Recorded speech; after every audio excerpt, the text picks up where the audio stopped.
Bonjour, c'est Anne-Sandrine Di Girolamo au micro des Ondes de Limo, le podcast immobilier attentif et curieux. Générateur de leads, porte-drapeau du secteur de la PropTech, oui, on parle de Rent, le salon devenu label, dont l'essence même est d'être au chevet de l'innovation, à l'avant-poste des nouveaux savoirs, savoir-faire et savoir-être de l'immobilier. Voici Stéphane Scarella, directeur général de Rent. Stéphane Scarella, bonjour. Bonjour Anne-Sandrine.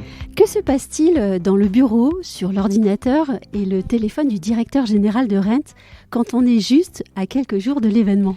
Alors, il y a beaucoup d'onglets ouverts. Oui. beaucoup d'onglets ouverts. Il y a beaucoup de messages Slack qui s'ouvrent, de messages LinkedIn. Enfin, ça clignote de partout. C'est un peu ça le momentum, là. Ça part un petit peu dans tous les sens. Il y a beaucoup de messages, de choses à traiter. Voilà. Et il y a peut-être des priorités alors ? Oui, bien sûr qu'il y a des priorités. Là, l'idée, c'est vraiment de closer l'ensemble des contenus, de récupérer tous les éléments, d'affiner le casting. C'est de finir, évidemment, toutes les applications digitales du salon. C'est de finir les billetteries, etc. Donc, oui, bien sûr, il y a des priorités. Ouais. En termes de chiffres, cette année, combien de visiteurs attendus ? Combien de mètres carrés ? Combien d'exposants ? Ce que je voudrais savoir, au fond, c'est est-ce qu'il y a une progression ? Et est-ce qu'il y a une recherche de progression ? Oui, heureusement, oui. Évidemment, il y a une progression. Il faut toujours essayer à la fois de faire mieux et, je pense, moi, de faire différent. Oui. Donc cette année, on va avoir un peu plus de 410 exposants, ce qui constitue un record. Donc c'est plus que l'an dernier. Oui. Et on aura probablement, puisque sur l'ordinateur, il y a aussi les courbes et les courbes de pilotage, probablement qu'on aura 12 ou 13 000 visiteurs professionnels, ce qui sera un record là aussi. Donc il faut toujours faire plus, c'est l'objectif, mais ce n'est pas une course pour nous au volume, c'est vraiment une course à la qualité. Oui, là, c'est ça. Il y a 15 000 m² pour répondre à votre question dans ce pavillon 6. Je pense qu'on aurait pu faire plus, évidemment, prendre plus de mètres carrés. Le choix qu'on a fait avec l'équipe, c'est plutôt de travailler la qualité que la quantité. Oui. Voilà, on a des demandes de stand là encore aujourd'hui, on a quelques jours de l'événement, on a plusieurs fois par jour là, des startups ou des industriels qui nous disent « je veux venir ». Bon, c'est pas ce qu'on a fixé comme objectif principal. L'objectif principal, c'est de garder l'essence et l'ADN de Rent, qui est quand même un endroit où on fait beaucoup de business. Pour ça, il y a quand même des équations à mettre en place, on essaie de les tenir. Lesquelles ? L'équation, c'est de faire en sorte que, à la fois, les 12 ou 13 000 visiteurs professionnels, il y a un vrai rafraîchissement, que ce soit des gens qui ne sont jamais venus, qu'on va chercher, qui viennent de partout en France et en Europe. Et de l'autre côté, que l'offre industrielle, start-up, investisseur, soit suffisamment intéressante pour que les deux se rencontrent et les deux aient besoin de l'autre. Nous, au milieu, on est juste des chefs d'orchestre. On essaie de faire en sorte que les conditions soient les meilleures pour que cette rencontre s'opère. Donc, on crée des contenus, des thématiques de conférences, des ateliers. Ça, c'est OK. Mais l'essentiel, c'est que le visitorat rencontre, échange, travaille, fasse donc du business avec les exposants présents. Oui, vous avez parlé de volume qui donne peut-être parfois le sentiment de l'euphorie Rent.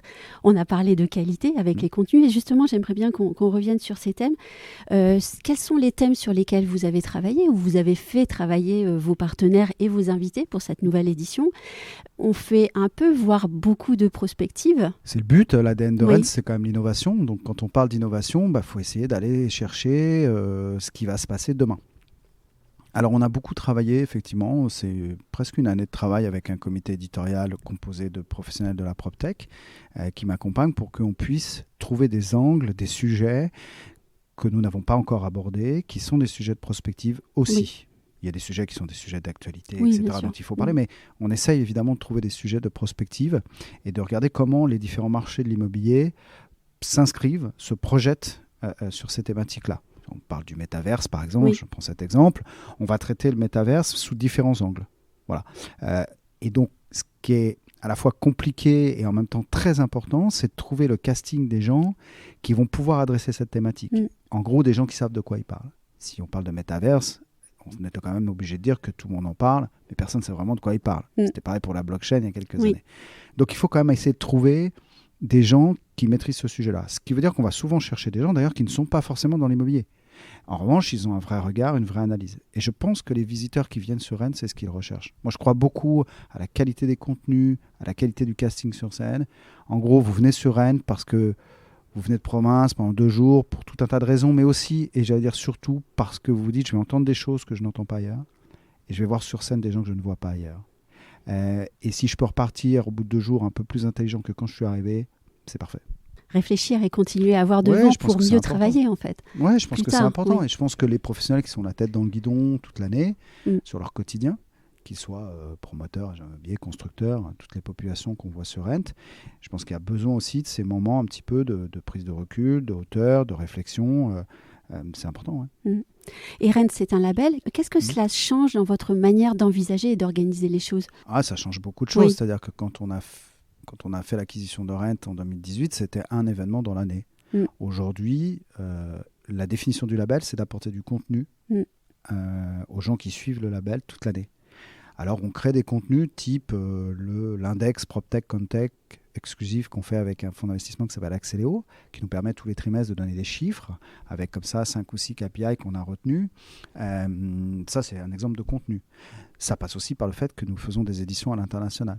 Donc, on disait précédemment que les grands moments, les grands fils rouges qu'on pourra retrouver, il y aura l'international et il y aura évidemment les sujets environnementaux.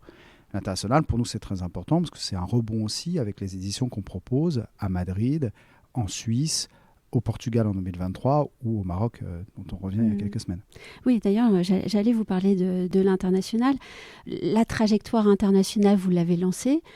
Jusqu'où irez-vous alors ? Je sais pas. Comment ça, vous savez pas ? On ira. C'était quoi cette chanson où le vent nous pousse ? Mais non, plus sérieusement, vous voyez, la définition du label, c'est aussi parce qu'il a cranté quelque chose, ce label. Il a une identité. Et c'est vrai que si on est parti à l'international, c'est aussi parce qu'on nous a demandé. D'abord, nos exposants, nos startups, les fonds d'investissement qui sont derrière. Très souvent, les startups, au bout de quelques mois, il faut, dans le plan de marche, j'allais dire, pour des bonnes, parfois peut-être des mauvaises raisons, mais en tout cas, il faut qu'elles sortent et qu'elles partent à l'international. Et très vite, elles sont venues nous voir en nous disant, mais finalement, est-ce qu'il y a en Espagne l'équivalent de Rent, etc. Et en regardant un petit peu, pas forcément. Et donc, y a des organisateurs d'événements espagnols ou portugais, suisses, qui sont venus nous voir, on nous a sollicités.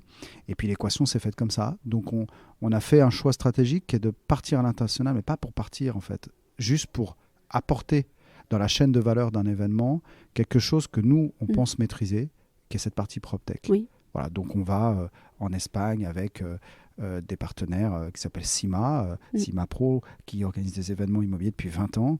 Ils sont très légitimes et on apporte dans la chaîne de valeur une brique supplémentaire qui est notre brique PropTech. On fera pareil au Portugal en 2023, on fait la même chose en Suisse ou au Maroc. Et ça doit être passionnant puisqu'évidemment, vous travaillez sur la différence des marchés. Oui, bien sûr. Alors, ce qui est très intéressant, vous avez raison, c'est que là, on touche du doigt, quand on dit la France est en avance sur la PropTech, on regarde les classements sur des infographies, etc. C'est sympa.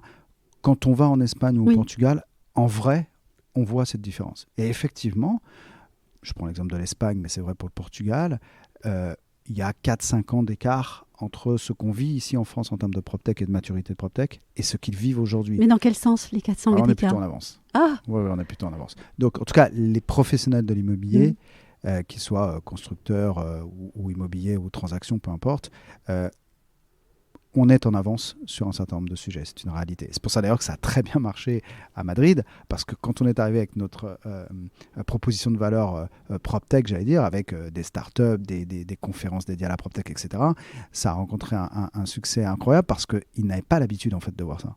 Donc, on considère qu'on est en avance. Et puis au fond, est-ce qu'il reste un secteur économique qui est national ? Ah non. Bah voilà. Non. Oui. Bah non, pas du tout. Enfin, je dis pas du tout, mais dans mon esprit, en tout cas, sur ce que en tout cas, je on n'y peux pense pas dire, naturellement. moi, en tout cas, ce qui me concerne. Après le reste, je sais pas, mais sur la PropTech, c'est une certitude que non. C'est une certitude que non. Aujourd'hui, les logiques se veulent au moins européennes, sur les marchés qui sont proches de nous, en tout cas. J'aimerais qu'on termine sur la notion de transition, puisque c'est vraiment le mot de l'actualité, la transition écologique, nos transitions énergétiques et technologiques. Est-ce que, selon vous, on doit encore continuer à travailler sur cette notion de transition ou mettre dans la tête des gens que finalement, nous serons en transition perpétuelle et que notre avenir sera une transition constante ? On doit apprendre à s'adapter constamment. Oui. Moi, le sentiment que j'ai, c'est comme quand on me demande de définir l'innovation. Oui. Et ben, la transition, je pense que c'est un petit peu la même chose et finalement, c'était étroitement lié. L'innovation, j'ai pour habitude de dire que c'est très simple. Ça vient de l'usage que font les gens dans leur manière de consommer l'immobilier. Vous, comme moi, on ne consomme plus l'immobilier de la même manière que nos parents ou que même il y a 10 ans. Ou que nos châtelains. Voilà. Bah, la transition, c'est un petit peu la même chose. C'est-à-dire qu'on est dans une innovation permanente et donc on est dans une transition permanente. Vous n'achetez plus aujourd'hui de la même manière, vous n'accédez plus au crédit de la même manière, vous ne louez plus de la même manière, les contraintes ne sont plus les mêmes, etc.